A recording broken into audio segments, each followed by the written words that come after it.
Monsieur Ibrahima Ndiaye, vous êtes coordonnateur du PATMUR. On peut dire que cette étude qui est lancée dans le cadre de l'érection du CEREC comme laboratoire de référence vient à point nommé parce que c'est un peu le parachèvement de toute une logique de développement des infrastructures au Sénégal avec une préoccupation permanente de qualité et de performance. Qu'est-ce qui, à vos yeux, justifie l'opportunité de cette étude dans le contexte actuel? L'étude sur le CEREC, comme vous le dites, vient au temps opportun pour notre pays. Parce que le CEREC, c'est notre laboratoire national de référence. C'est le laboratoire du Sénégal. Donc, dans tous les autres pays, il y a des laboratoires de référence. Donc, il faudrait que notre laboratoire-là puisse répondre aussi à l'attente du gouvernement sur la qualité des travaux. Et pour ça, l'étude sur le CEREC.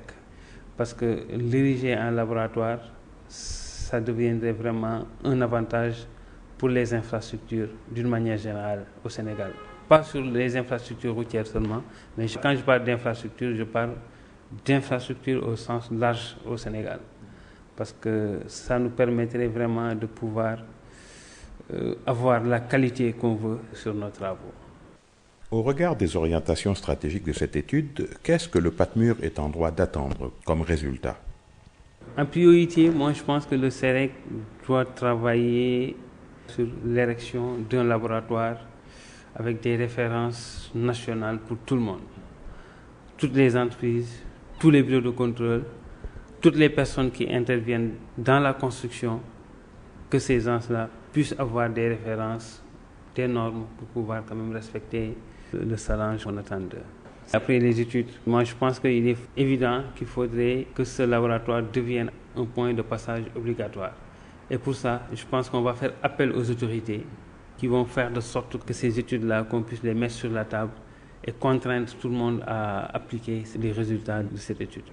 Cette préoccupation de l'amélioration du service et du respect des normes a-t-elle une ambition locale au niveau de Dakar ou est-ce vraiment l'ensemble du Sénégal et des travaux d'infrastructure qui sont concernés par ce saut qualitatif? Ah oui, même à l'intérieur de Dakar. Peut-être si on parle d'infrastructures routières, peut-être il y a moins, parce que peut-être il y a des bureaux de contrôle qui sont là fréquents tout le temps. Mais si vous voyez Dakar, les petites entreprises qui construisent, il y a des bâtiments qui sont en train...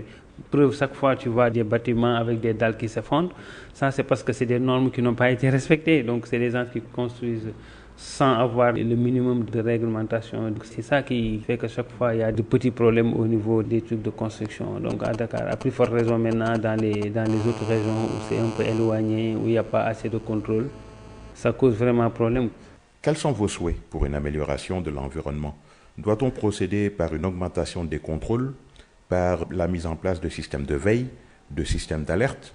Faut-il armer les mairies et les organisations du bureau de contrôle pour pouvoir intervenir plus facilement dès qu'on identifie des facteurs de non-qualité?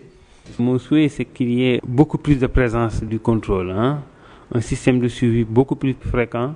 Au niveau des mairies, qu'il y ait des gens qui sont là avec une formation bien donnée, qui maîtrisent ce domaine, qui puissent intervenir au niveau des constructions, au niveau de la délibération, des autorisations, et qu'on puisse suivre les constructions du début jusqu'à la fin. Et pour ça, il faudrait vraiment des compétences particulières au niveau des mairies, au niveau des localités, au niveau de tous les secteurs qui interviennent dans la construction, et qu'il y ait un suivi vraiment rapproché de ces travaux-là. Comment évaluez-vous le potentiel à l'échelle UEMOA, puisque nous sommes dans une logique d'intégration régionale?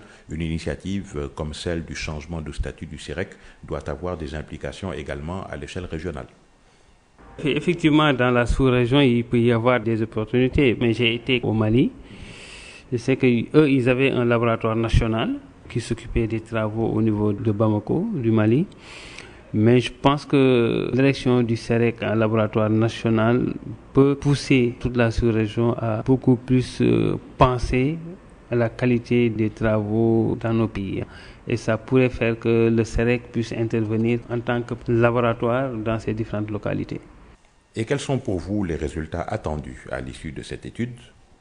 Moi, je pense que pour réussir cette mission, il est évident qu'il faut un renforcement de capacité. Parce qu'on est dans un domaine des infrastructures qui évolue à grands pas.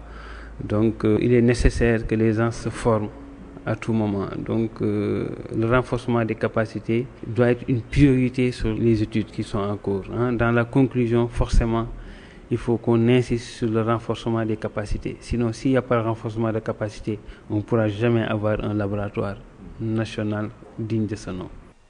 Vous aurez certainement une pensée particulière pour la sensibilisation et la communication auprès des populations, puisque les citoyens restent les premiers bénéficiaires de ces infrastructures. Ah oui, la sensibilisation de la population, moi je pense que ça doit être continué. On ne doit même pas attendre la fin de cette mission d'études sur le SEREC pour sensibiliser. La sensibilisation doit être continue. On devait la démarrer depuis, travailler encore aujourd'hui sur ça et continuer dans le futur aussi pour sensibiliser les gens. Parce que c'est très important, sensibiliser les gens sur les infrastructures. Parce que le développement d'un pays, c'est les infrastructures d'abord.